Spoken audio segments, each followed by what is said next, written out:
Bank account freeze হওয়া নিয়ে অস্বস্তি রয়েই গেল। কালীঘাট তৃণমূলের ফ্রিজ হয়ে থাকা অ্যাকাউন্টগুলি খোলার আর্জি নিয়ে হাইকোর্টের দ্বারস্থ হয়েছিল তারা, কিন্তু এখনই সেই আর্জির সুরাহা হলো না।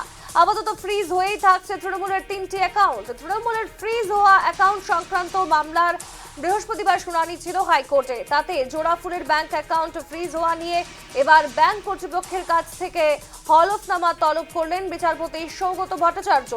আগামী মঙ্গলবারের মধ্যে ব্যাংক কর্তৃপক্ষকে নিজেদের বক্তব্য হলফনামা আকারে জানাতে নির্দেশ দিয়েছেন তিনি। পাশাপাশি এ বিষয়ে তদন্ত কত দূর এগোলো সে বিষয়ে পুলিশকেও একটি রিপোর্ট জমা দেওয়ার নির্দেশ দিয়েছেন বিচারপতি।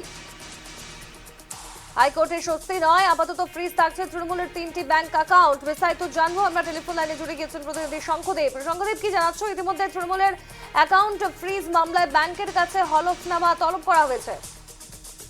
তাই দেখো, একের পর এক ভাষা কিন্তু মমতাপন্থী কালীঘাট শিবিরে লেগেই রয়েছে।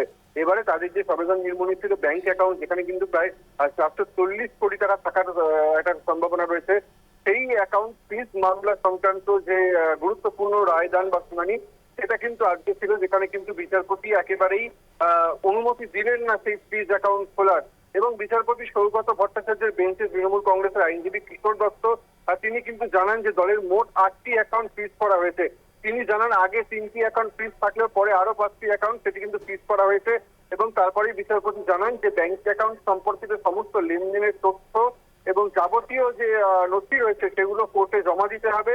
এবং এই মামলার যে পরবর্তী শুনানি সেটা কিন্তু আগামী 8ই জুলাই হওয়ার কথা রয়েছে। সোনালী, বেশ, ধন্যবাদ তোমার শঙ্খদেব।